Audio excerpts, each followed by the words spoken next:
Welcome to the Family Beacon podcast from Minnesota Family Council with hosts Grace Evans and Moses Brattrud. Stay informed on the top stories on life, family, and religious freedom. Get the facts, stand for truth. Hello and welcome back to the Family Beacon podcast. I'm Moses Brattrud with Grace Evans. We are your hosts today and every day. That's right. Every week. Yep. We're so glad to be coming at you today with some really important news and updates. I think so far this year, Grace, I would say this season, that we have really been in the trenches. Absolutely. And we've been talking about legislation that is affecting you today, that we need you to activate on, that we're at the Capitol working on.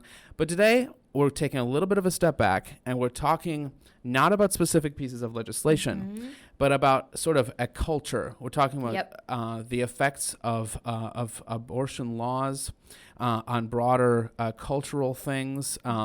Grace is going to talk us through what is going to happen now that Walgreens and CVS and Rite Aid and the other big pharmacy chains are prescribing abortion pills. So Grace is going to be talking about that, and this is critical. Yep. And I think especially for parents out there, it's so important for you to know that that is being done at those pharmacies, especially in Minnesota. We'll talk about that specifically. It's a Biden administration thing, so it's nationwide. But yes, it's happening in Minnesota. That's been verified. Also, we're going to talk about. So we've talked a couple times about the kidnapping bill here in Minnesota. I will talk about the hearing that I was at on Friday, which was just. Honestly, it was disheartening. I'm sure it was. Yeah, it was. I want you to share a little bit about our acting director of public policy, Becca Delahunt, was there, and I want you to share a little bit about the verbal attacks that she received. Yes, I will. Becca is so courageous. Yep. She was here a few weeks ago. Many of you saw that episode. So I'll talk about that, and I'll talk also about Sage's law in Virginia. And I think I've mentioned it before, but it really is a perfect example of why we want to protect kids from the type of legislation that's being advanced in Minnesota. Finally, a whistleblower at a St. Louis gender clinic is talking again about the harms that the transgender industrial complex is causing to kids. So that's up today on the Family Beacon podcast. Grace, pharmacies prescribing abortion pills. I don't think that's been happening before. What's new? Yeah, well, the Biden administration basically just came on in, Moses, and has now suddenly allowed nationwide this to be the case. Pharmacies like Rite Aid, like Walgreens, like CVS to go ahead and dispense these lethal abortion pills alongside things like antibiotics and allergy medication. And the thing that's really disturbing about that is the fact that Walgreens, CVS, Rite Aid are supposed to be, generally helping people live better lives, live healthier lives. They're dispensing these abortion pills along with pills that help to prolong life, along with things that help you to live healthier.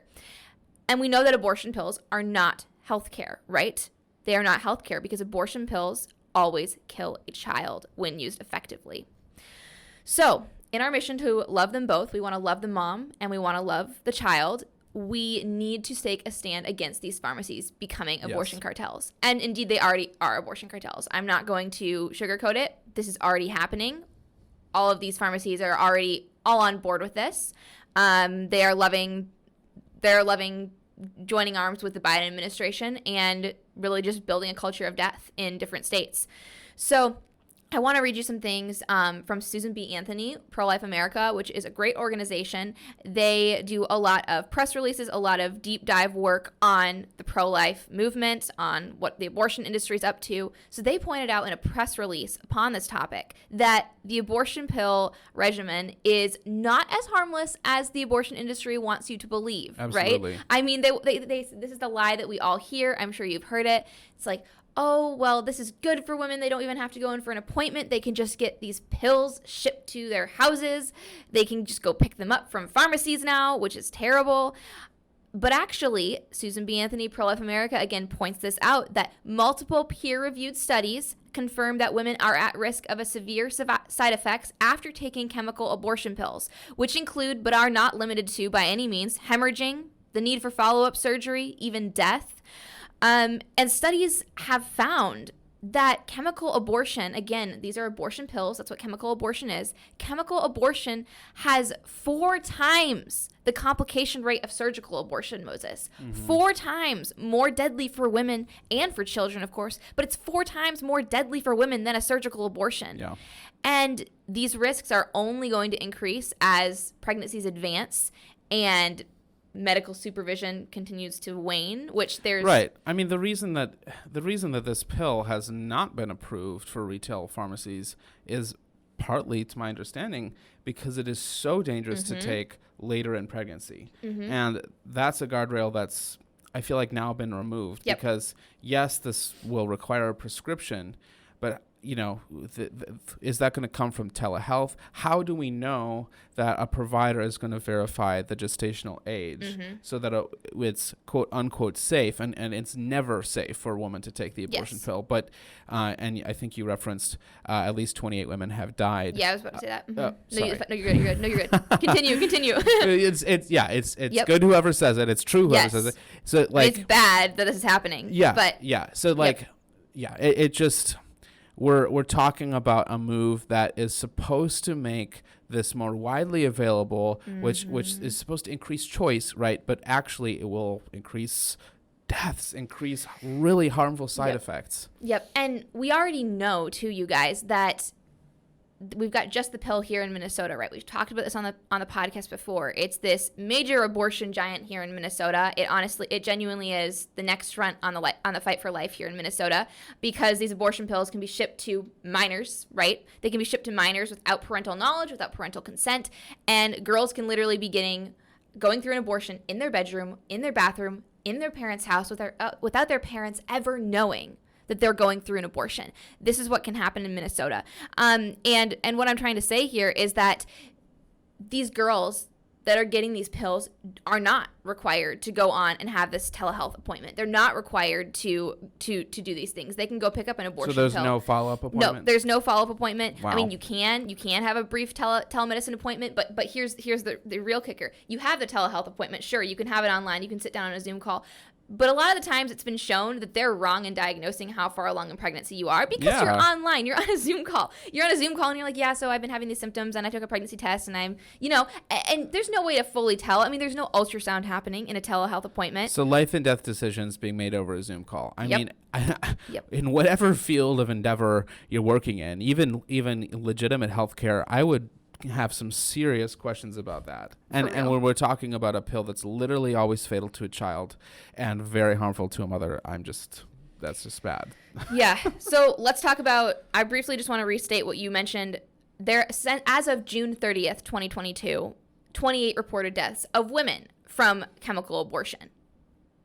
Of women. And we have the abortion industry and the Biden administration coming in and saying, oh, this is about women's rights and protecting women, and we need to give women equality, when actually women are dying from these abortions at a far higher rate than surgical abortions. And this is from FDA.gov. Yeah. Okay, this is not the pro-life movement's spin on this. This is what the FDA, the very organization that's loosening these rules, they're saying that 28 women have died.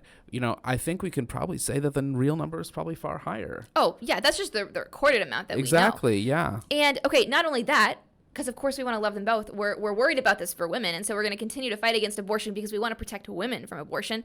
But also, since the abortion pill was approved in our country since 2000, it has caused the deaths of nearly 6 million preborn children. And that's what we know. That's the reporting that we know. So over 6 million preborn children. So currently, chemical abortions make up over half of the abortions committed in the United States. And that's right now. That's as this is all getting started, and as Walgreens, Rite Aid, and CVS are becoming your quote-unquote friendly neighborhood pharmacy, right? Absolutely not. They're not a friendly neighborhood pharmacy right now. Okay, I want to break down what this pill is for you guys briefly. So trigger warning. For those of you watching, maybe you're listening in the car with kids, mom, so just a trigger warning. It will be a little bit graphic.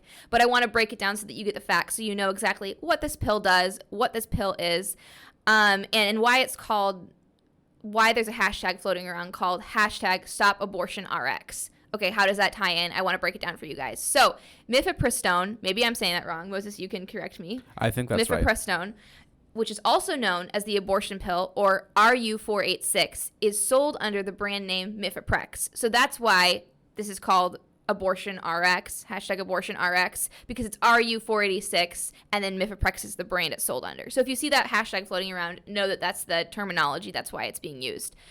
And again, a medical or chemical abortion is the abortion by pill. It is a non-surgical form of abortion in which a woman is taking pills containing the RU486, and then later she's going to be taking a pill that contains misoprostol or cytotec to end the life of the baby. So the first pill that she takes is used to kill the baby, and the second pill induces contractions and the dead baby is expelled. So basically it induces a birth in which the child is expelled and is already dead. I've heard it described as an induced miscarriage. Yes, that's exactly correct. It's an induced miscarriage. And I just want you to take a moment, to be honest, and think about especially minors in Minnesota. Because what we just saw with the PRO Act, you guys, was every single Democratic legislator, every single Democratic senator, I should say, being not concerned at all about the fact that, hey, with this PRO Act bill, there are minor girls in Minnesota that can go get an abortion. They can go get a chemical abortion or a surgical abortion, but we're talking about chemical abortion, abortion by pill right now. They can go and get this pill. They can pick it up from their local CVS, their local Rite Aid. They can drive home. They can sit in their bathroom, and their bathroom becomes an abortion clinic. It becomes an abortion clinic. They're bleeding out. I know this is graphic. They're bleeding out, usually on the toilet or in the bathtub, by themselves. The parents can have no idea what's going on. And then every single day thereafter, this poor girl goes in her bathroom and she's haunted by this. I'm talking about 12-year-olds. Mm-hmm. I'm talking about 13-year-olds. This is what can happen with the dual arm of Minnesota being how it is right now, and our Democratic senators voting against any amendments that would safeguard minor girls, and then the Biden administration saying that they're all pro-women, and they're opening up the floodgates for, again, minor girls going through this by themselves. Now, this procedure is supposed to be performed during the first trimester of a pregnancy. And the drugs are approved by the FDA for use up to 10 weeks since the first day of her last menstrual period. But again, the question is, okay, it's never safe for women to do this, but it's even less safe for a woman to undergo this if she's, say, 11 weeks, 12 weeks. And again, how are we going to know if these minors are 12 weeks along or if they're 13 weeks along? Right. We don't know. They're not going in to have a full-on checkup. And even if they were, this is devastating. This is never something a girl should go through. And we're talking about the girls right now. We're talking about the women. But we're not even talking about the children. Right. I mean, period, it's wrong because it kills children. But it's also devastating for the women. For the woman, for the girl. Okay, that was a lot of, that's really dark, guys. But I really want you to be aware of this because this is happening across our nation. And it's happening here in Minnesota. And we haven't talked about it on the podcast purely because we've been hit over the head with so much legislation here in Minnesota. So much stuff has been coming down the pipe, as Moses said. But I want you to be aware, and I want you to know what you can do, how you can act. So you can go to www.stopabortionrx.com. And again, now you know what Abortion RX stands for. You can go there. That's kind of the website, if you will, the catch-all website that a lot of pro-life organizations have been using. These are 4 things that they list out that you can do right now if you disagree with what's going on at your local quote-unquote friendly neighborhood pharmacy that is now an abortion cartel. You can, 1, protest outside your local CVS, Walgreens, or Rite Aid pharmacy. You can do that. Now, I think that you absolutely should be peaceful. Be peaceful. Absolutely be peaceful, but have a peaceful presence, have a prayerful presence. You can do that. You can rally some friends. You can rally a church to go and peacefully pray outside a local CVS, Walgreens, or Rite Aid pharmacy. If you go to studentsforlife.org, they have a nationwide protests, peaceful protests, again, that they're organizing for Saturday, March 4th. So you can potentially get on board with some of those. You can also organize your own. The second thing that you can do besides peacefully protesting is post to social media using the hashtag #StopAbortionRx to raise awareness. It's so important. Speak out. Use your social media. And this is, again, I'm gonna add something here that I think that you specifically can do that they didn't have on their website. But not only can you be on social media, you can just be bold and speaking up you can be bold in your own circles. You don't just have to do it on social media. You can do it in person. Speak up to your friends, to your family, to your church community. Really get loud about this. Say, hey, this is happening. We do not stand for this. Minnesota does not stand for this. We need to protect women and girls. So get loud in person and on social media. The third thing they say that you can do is you can call your local pharmacy and demand they cut ties with the abortion industry. You really can. Honestly, I probably will be doing this. Call the closest CVS, Walgreens, or Rite Aid. Say, hey, I heard that you're handing out abortion pills along with the pills that are protecting women, protecting men, protecting children, are prolonging life, and the abortion pill is deadly. Why are you doing this? Cut ties right now. You can call. Yeah. Just quick Google search. Find the phone number. Again, peacefully but boldly and winsomely. Don't compromise, but peacefully. No name calling. Okay, fourth thing that you can do is continue to boycott CVS, Walgreens, and Rite Aid immediately until they stop taking steps to sell abortion drugs. Now, this is hard. This is up to what each family decides to do, right? Because, I mean, we see this with the whole Target thing, right? Do we full-on boycott Target? Honestly, I will be boycotting CVS, Walgreens, and Rite Aid because they're becoming a local Planned Parenthood. That's what they're doing. They're becoming a local Planned Parenthood. They're becoming an abortion cartel. And I don't want them getting any of my money because they're just totally in line with what the Biden administration is doing. Okay, so those are the ways that you can act. And I would say I'm going to add on one more thing that you can do. You can pray. You can pray because prayer is action. So please pray and stay informed. Make sure you turn on post notifications for us. Make sure you subscribe to our email list, mfc.org/subscribe, because we will keep you posted as things develop. We will keep you posted if there are specific ways that you can get involved that we are aware of, specific ways beyond this, I should say. So really just pray. Be bold, speak up, share this podcast episode so people are informed so they can get the facts and stand for truth. Absolutely. All right. So that was a lot of information. That was pretty dark. Let's turn to something else that's, not going to lie, very, very dark. Wow. What a transition. Very, very dark. And yet, yeah, it is I'm true. Calling it as it is. In the same way that young people are being exploited by the abortion industry, in the same way that do-it-yourself abortions with the abortion pill are being pushed. They're being pushed on young people by the big pharmacy chains. Now, we've talked about this. We've talked about Abigail Schreier's book. We've talked about how kids, especially young girls, are being exploited and are being pushed to identify as transgender. And this is happening. There's not necessarily a huge industry that stands to make money off them, although actually people have told me that there are big corporations and so forth who are advocating for this. But it's a social contagion. And I'm going to talk about a story from Virginia that I've mentioned, I think on previous episodes, that is horrifying. But to back up for a second, we were at that hearing on Friday, and I live tweeted it. And because I live tweeted it, I won't go into all the details there because you can just check our Twitter feed. And I sent this out in our Family Beacon newsletter last week. So it's just below the wrap if you read that. But it was just absolutely chilling to be there in person. First of all, almost all the testifiers were in favor of the bill, the kidnapping bill. This was in the Senate Judiciary Committee. Minnesota Family Council, again, was the only group to testify against it, along with a family attorney, Bob Roby, who was extremely courageous and very informed about this bill. So, again, we're the sole voice of reason, and I want to give a shout-out to Becca Delahunt. Absolutely. Because just seeing her walk up to the testimony stand in that atmosphere with the eyes of these hostile people just drilling into her. It was incredible to see. She did an incredible job. She was poised, is extremely poised under pressure. And it was especially shocking because her testimony came right after the director of the Children's Gender Clinic at, I think, Children's Minnesota, Dr. Angela Gepford. And the way this is set up, Dr. Gepford must have known that her testimony would be directly before Becca's, because she attempted to discredit the things Becca was going to say. She didn't I bet know that precisely. didn't go well for her. No, it didn't go well. It didn't go well Yeah. because Dr. Geffer was saying, what you're going to hear in just a few moments are fake facts, false information, et cetera, et cetera.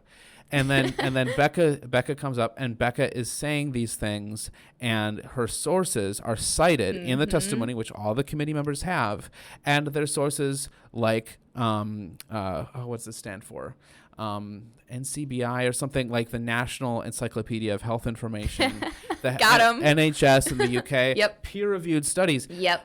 Becca is not making these things up. No. We're not making these things up. And I want to back up even further. Remember, we're starting from the fundamental truth that no child is born in the wrong body. Absolutely. That when a child says to mom and dad or to a school counselor, I feel uncomfortable with the changes that are happening in my body, it's causing me to have depression. First of all, that's an extremely common thing. It doesn't have to be treated with these nuclear option medical treatments that we're talking about to begin with. And so that's something that's extremely common. One of the testifiers said going through male puberty was extremely traumatizing for me. And yeah, that is and can be traumatizing for people. So when that happens, the disagreement is what to do about that. Our position is that kids should have compassionate, truthful therapy and counseling with trusted counselors, with trusted mental health professionals and pastors. And this is tough because some of these people who appear to be on your child's side could be pushing them down the road to gender transition, which is not good. Gender transition does not improve health outcomes. Indeed, it can hurt health outcomes in a variety of ways, not even speaking of the side effects of the medications and surgeries that are used to affect gender transition. So our opponents on this issue are pushing children into gender transition. I mean, that's not under dispute. They're saying that. They're saying that that's what they're doing because they're saying that, quote unquote, transgender youth are not getting the care they need. Hence this kidnapping bill. And this kidnapping bill, as we've discussed, and I won't reiterate this too much, but this is 100% true. So the bill, so a testifier from our opposition group, they said that families in other states, in red states, are threatened by separation when red states ban harmful gender treatment. The threat is that if in some red states, if a kid is being put into gender treatment, then maybe the parental custody would be questioned because you're putting your children in experimental medical treatment. So maybe it should be questioned. But that's gaslighting, because what this bill actually does, it would give emergency custody to the state of Minnesota in a case where a minor child comes to Minnesota to seek so-called gender-affirming care here if their parents from out of state withhold permission. So we're talking about the state taking custody of troubled kids away from their parents when they're seeking so-called gender-affirming care. So let's talk about now what this will lead to. And we know it will lead to this because we've seen this. So we've seen this in various situations across the country, but I want to talk about Virginia. Yeah, I'm really glad you're talking about this, Moses. This is really important. So just last year, I think it was 2022, it could have been 2021, there was a case in Loudoun County in Northern Virginia where tragically a high school-aged boy started identifying as a female, gained access to female spaces because, of course, the school district had an extremely enlightened policy about which bathrooms you can use and so forth, and tragically sexually assaulted a girl repeatedly in a bathroom. That case was covered up. The perpetrator was transferred to another school, and he did it again. So that is not only on one girl who was unnecessarily victimized, because if the school had actually dealt with that problem, and the school district is in very big trouble over this, there are huge amounts of lawsuits. That's in Loudoun County in Northern Virginia. So this is already happening in Virginia, but then it happened again in Virginia because Virginia is generally, it's a blue state. And so these things are going to happen faster in blue states. And we're trying to stop that in Minnesota because we're seeing what's happening in other Minnesota's kind of a purple state. We're seeing what's happening in the bluer states like Virginia, and we do not want that here. Nope. So Sage was a 14-year-old girl in Appomattox County High School. This is much further south in Virginia. So what we're talking about is a 14-year-old girl. I'm gonna be reading a little bit from this piece in the Federalist, which is just devastating. So Sage is a slight, pretty 15-year-old girl with elfin features and an edgy style.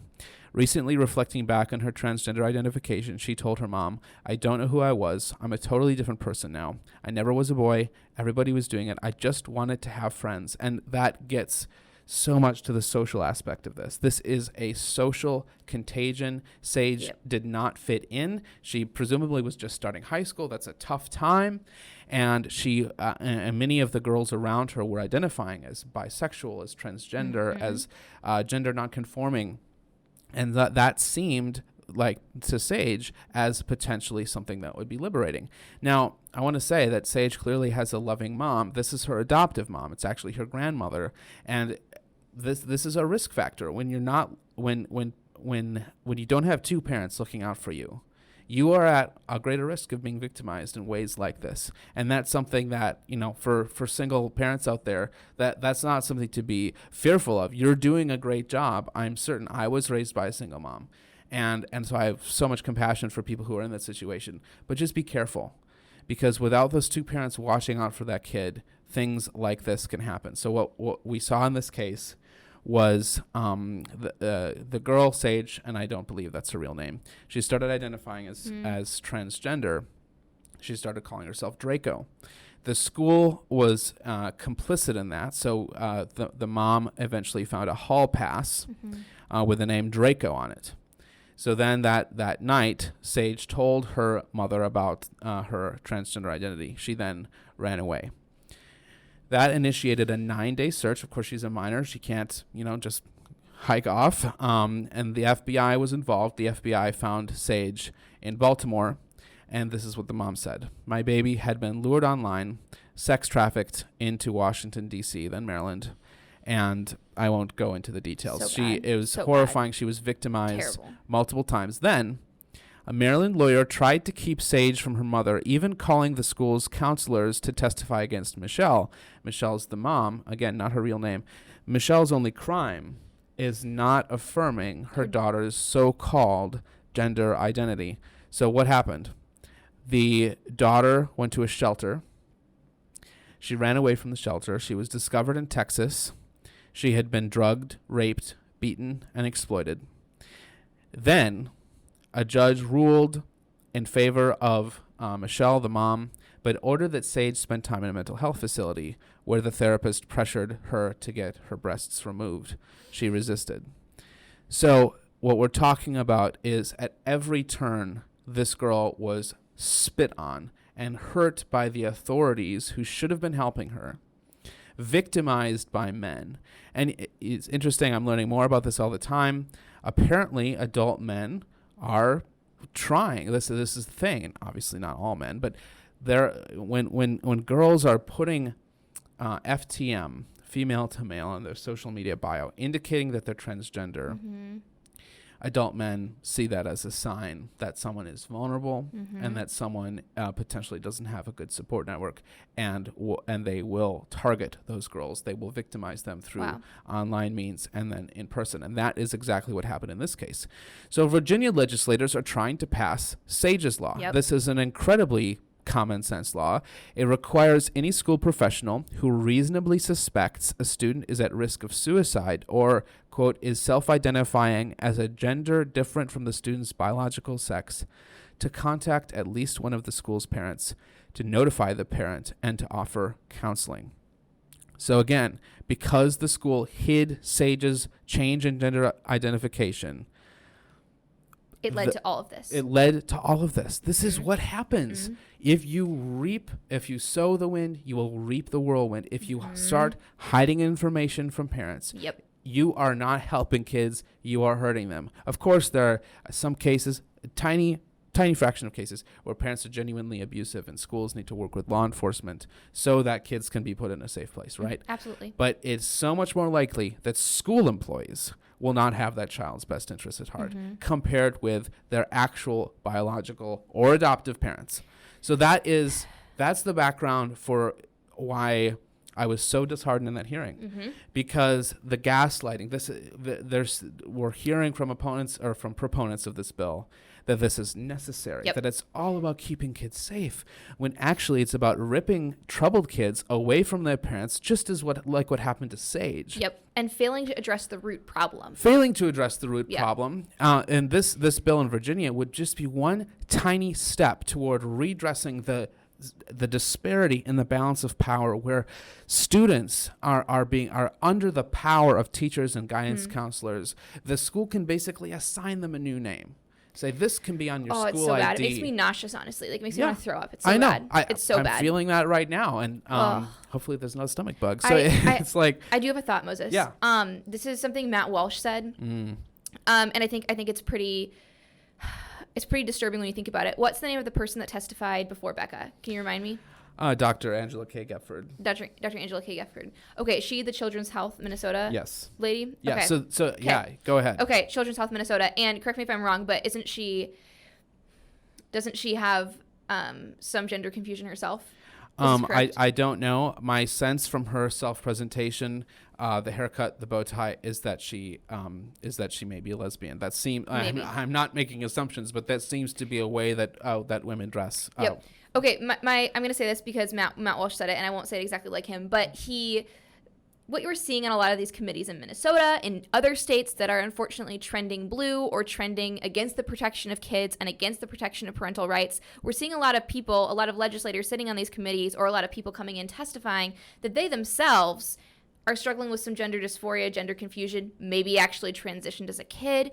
And Matt Welch points this out when he says a lot of this is about adults trying to justify the choices that they made. And when they see kids that are struggling and are hurt, that think, oh, maybe this is gender dysphoria, that gives them a little pat on the back. Yeah. Because they're like, hey, there are other kids struggling with this. My decision was right. Yeah. And I think that is that I'm not saying that's what we're seeing all the time with every legislator that supports this, but I'm saying I'm seeing a trend in it. I watch committee hearings. Moses, you've watched committee hearings. I see legislators sitting up there and advocating for this, and they identify a certain way, and you think, you've got some gender dysphoria going on in your head.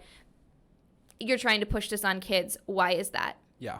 Let's just get the gears turning. Think about why. So I wanna bring this in for a landing. I don't think, unfortunately, that we're gonna have time to talk about the second thing, which is honestly even more mind-blowing. So we'll save that for a future episode, or you can Google it right now. Google St. Louis Gender Clinic whistleblower. Again, that's just down the road. St. Louis, you can drive straight there on 35, and this is not that far off from what's happening in Minnesota. In fact, we believe that the same things are happening in Minnesota, and I think we can prove that. So the bottom line is, and just going back, even just not thinking about the transgender issue per se, women and girls need to have safe spaces. Absolutely. Things like this happen because they don't have safe spaces. Because gender self-ID, the idea that you can identify whatever gender you want and have access to any space you want, whether that's a bathroom, an athletic facility, a sports team, a homeless shelter, based on what you perceive to be your own gender identity, or what you're telling people is your gender identity, that hurts girls, it hurts women. We're seeing this in women's prisons. We're seeing this in schools. Yeah. We're seeing this all over the country. We're seeing it in Minnesota. We're seeing it in Virginia. And what we're seeing in Virginia will happen in Minnesota, is already happening in Minnesota. Read the tea leaves. Yeah. Stop this now. And there's so much gaslighting. There's so much lying about what bills like this do, what's really going on, who's really at risk here, and who's really threatening them. Parents who love their kids are not the enemy. Parents who love their kids are trying to do the best for their kids. That's right. It's gender clinics practicing unproven, experimental, dangerous treatments riddled with side effects on minor children. That cause irreversible damage. They are the true threat. Okay, so step off my soapbox. I was going to talk about United for Life. Yep. Did you want to say anything else? Okay, again, we've said this before, you guys, but usually we're the only ones testifying against this terrible kinds of legislation. So if you want to link arms with us, if you want to partner with us, if you really want to amplify our voice, if you are all on board with what we're saying and you say, yes, we do not want Minnesota to become like Virginia. We do not want something like SAGE to happen here. We do not want a Minnesota SAGE. We want to protect children here in Minnesota. Go to mfc.org/subscribe to subscribe to our weekly email. Go to mfc.org/donate to give a monetary donation that will help us continue the fight for children in our state. Moses, tell people how they can get involved for life on February 28th, because this is very important. We've talked about pro-life stuff. We've talked about gender confusion. Tell our audience how they can get involved in the fight for life. So United for Life, we've mentioned it on this podcast. It's an advocacy day for pro-life people. We'll be at the state capitol. So there's 3 components. There's a rally, there's prayer, there's meeting with legislators. Each of those elements is crucial. I think I said last week that we have people from almost all of Minnesota's legislative districts signed up, which is amazing. Awesome. Yeah. However, we need way more people. We need way more people. We need to double or triple the number of people that we have for this advocacy day to have the effect that we need. We need to absolutely take over the Capitol on this day, obviously in a completely peaceful and legal way. Yep. So that legislators and people can see the power of the pro-life movement in action. And this is all of the pro-life organizations in the state, or at least all the advocacy organizations, are coming together, the Catholic Church, the LCMS, many Christian denominations, and individual churches. So please go to unitedforlifemn.org. Click register and do that today so that we can have you registered to meet with your legislators, and then learn more about the event on that website. So I'll stop there as we and bring this in for a landing, guys. We've talked about some heavy stuff today. We've talked about the abortion pill, how that's more available than ever, with fewer safeguards, fewer guardrails, less oversight than ever.